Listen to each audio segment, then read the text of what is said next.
Week 9 of the NFL season has come and gone. I had some takeaways from this past weekend. Let's get into it. CJ Stroud needs to be in those discussions. And what I mean by that is best quarterbacks in the league. Yes, it is super early in his career, but why wait? Not to get hyperbole, but CJ Stroud might be the best rookie quarterback we have seen in a little bit. CJ Stroud can make every throw. Even when the Texans weren't healthy, he was still having them in ball games they shouldn't have been. They're finally healthy, and this past weekend he sets the NFL rookie record for passing yards, throws for 5 touchdowns, leads a game-winning drive. Nico Collins had over 100 yards, Dalton Schultz over 100, Noah Brown over 100, Tank Dell over 100. This Texans team's really good. I didn't believe that they were going to be picking the top 3, top 5 like a lot of people had them coming into the year. I thought they'd finish more likely around 500. But even with that said, I did not expect this team to be fighting for a playoff spot. Well, yes, we're only about at the halfway point in the NFL season, but the Texans have their guy at quarterback. They have their head coach in DeMeco Ryans, and that defense is young, but they are hungry. And this team is dangerous. Look out for the Texans in this offseason, because if they add another weapon or two for CJ, things could get spooky for the rest of the AFC South. Staying in the AFC South, I want to talk about Will Levis. I was not super high on Will Levis when he was coming out in this past draft, but he has shown early in his early 2 starts that his physical tools are still there. Will Levis is a guy that likes to push the ball down the field, and he's done that in the NFL. Yes, he did end up throwing the game-clinching interception on Thursday night, but leading that drive and that whole night, Will Levis looked like he belonged. And if you're a Titans fan, that has to give you some excitement. You've been searching for a franchise quarterback forever. Marcus Mariota gave you a glimpse. You had the 2020 season, but really that was a lot of the 2019 season, that was a lot of Derrick Henry. But Ryan Tannehill did make the key throws when needed to be. Will Levis looks to be a guy that you can put the game on his shoulders, and he's going to have you in position. The Titans really need to go into a rebuild, I believe, but I don't think Mike Vrabel is going to allow that to happen. As coming from the New England system, he likes to continue to always compete and try to make the playoffs, which is great. But I think the Titans really need to go to a rebuild. It looks like they kind of are hitting the reset button after they recently traded their star safety Kevin Byard to the Eagles, picked up a couple late draft picks.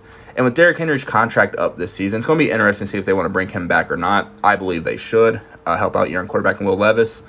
But Will Levis looks to be the real deal. Only 2 starts in, but I like what I have seen from him.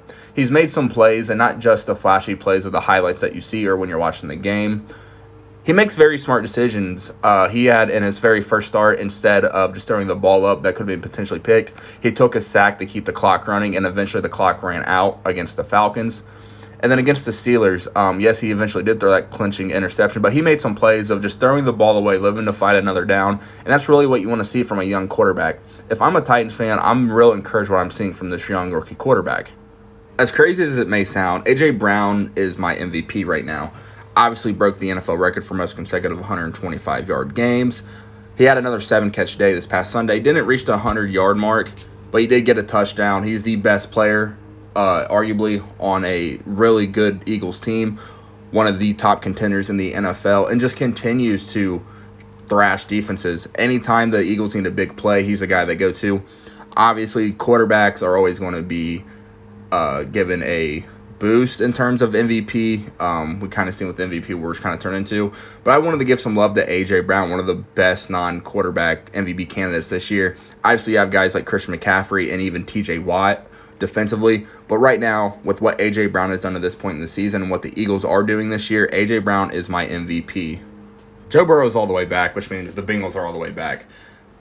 We need to stop treating the Bengals like every other team. What I mean by that is teams get off to a slow start and we write them off. This is just what the Bengals do in the Joe Burrow era. He's never had a fully healthy offseason/preseason. He had the 2 injured calves and played through them.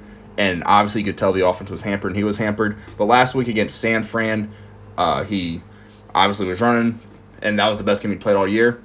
And then he did it again against the Bills. He didn't run as much, but he was the precise killer, killing you with the accuracy and outsmarting the defenses that we have seen Burrow, honestly, since that 2019 season at LSU.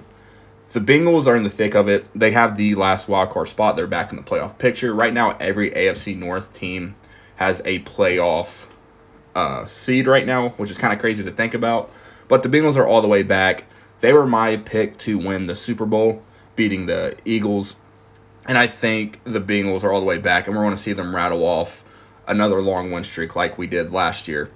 Joe Burrow is completely locked in. You can see it in his press conferences, his post-game on-the-field interviews. T. Higgins looks to be back, which just even adds more firepower. Jamar Chase didn't have a great game, and he seems to be dealing with a back injury, so that's something to monitor.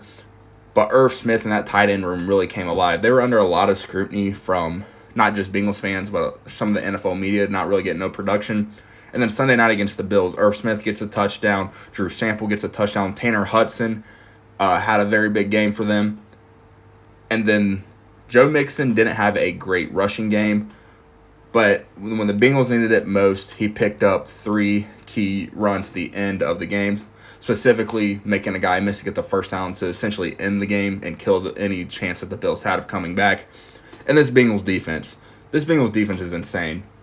They can play you man-to-man. They can zone. They're going to rush your passer, and they're going to create turnovers. It's what they do, and it's what they've always done under Coach Lou Anarumo.